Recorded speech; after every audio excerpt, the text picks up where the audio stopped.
There are 5 ways you're breaking your Quest 2 without realizing. One common way this happens is by charging it for way too long. You know when your Quest 2 runs out of battery and the first thing you do is plug it into the charger and leave it there until it's fully charged? Well, while it's plugged in, your Quest 2 starts to get hot, especially when it reaches 100%, and this can actually harm the battery. Problem is that when the battery gets harmed, it won't hold as much charge in the future. So if you keep your Quest 2 plugged in over time, letting it reach 100% and then continuously letting it stay in the charger, it will make the battery last for a shorter amount of time. Considering that the Quest 2 already gives you 2 hours of playtime, which already isn't enough, damaging the battery would mean less playtime for you. And I know you guys love Gorilla Tag. To prevent this from happening, there is a simple rule to follow when charging your Quest 2. Instead of letting it reach to 100%, try to unplug it when it's around 80 or 90%. This rule actually applies not only to your Quest, but also to phones, laptops, or anything with a battery. When you're using the device, don't let it die all the way to 0%. Let it go to 20% or around there, and then put it in the charger. And once you put it in the charger, don't let it go past 80%, 85 to be safe. It's like when you put low battery mode on your iPhone and you charge it and it turns it off at 80%. Taking these extra steps can help increase the longevity of your Quest 2's battery life, and you can thank me for this. Here's another way you're accidentally hurting your Quest 2, and it's by downloading way too many games. It's a good idea to go through the games on your Quest 2 and delete the ones that you don't play anymore.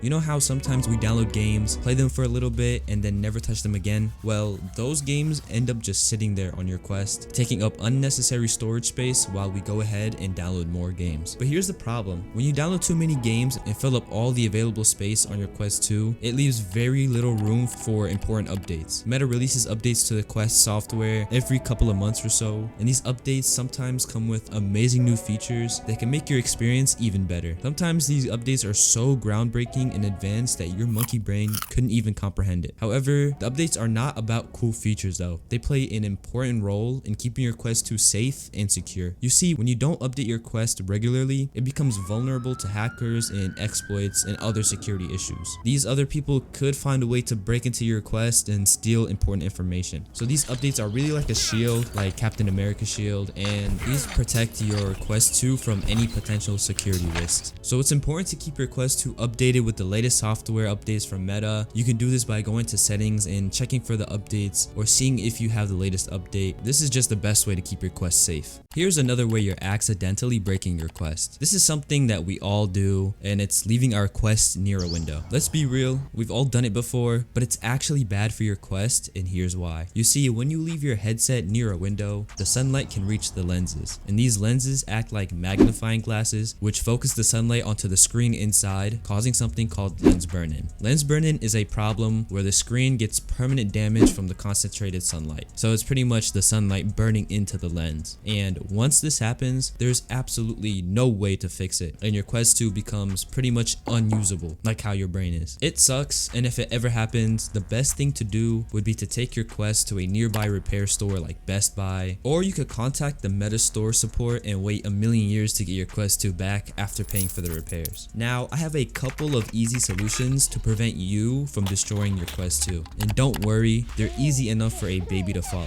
First, I recommend buying a Quest 2 lens cover from Amazon. You can get tons of cheap options there. This cover will help protect your lenses from direct sunlight. However, if you're a brokey like me, a simple solution is to keep your Quest 2 away from windows altogether. Just find a safe spot in your room that doesn't have direct sunlight. Always be mindful of where you place your device and take a few extra steps to protect it. If you're enjoying this video so far, hit the subscribe button and you will become a professional Quest user. Here is another way you're damaging your Quest 2 without realizing. After playing a session of Gorilla Tag or Pavlov, many of us, not me of course, have the habit of taking off our Quest 2 headset and just putting it down somewhere. After that, we go off to eat food, not realizing that our Quest 2 is still turned on and wasting precious battery power. It's like leaving a light bulb on in an empty room. You see, if you don't fully shut off your Quest 2 after playing, it continues to use up battery much faster compared to when you just simply shut the whole thing off. So remember to be mindful and turn off your Quest 2 when you're done playing for an extended period. If you want to avoid feeling like you have the sun on your face, I recommend not using your Quest 2 until it gets too hot. Overheating can happen when you have really long play sessions, and it can actually harm the battery. The reason why overheating is a problem is that when your Quest 2 gets too hot, the performance starts to get worse. It's like when you're running around and playing sports on a really hot day, you start to feel tired and sluggish. Well, your Quest 2 feels the exact same way. It's trying its best to keep the headset as cool as possible, but when it gets too hot, it struggles to perform at its best. This happens to every device like iPhones and laptops, and it's called throttling, but I'm gonna keep it simple. Throttling is when the CPU of a device slows down its performance as much as possible to keep it from overheating. To prevent your Quest 2 from overheating, the best thing you can do is simply put your Quest 2 down and just take a break.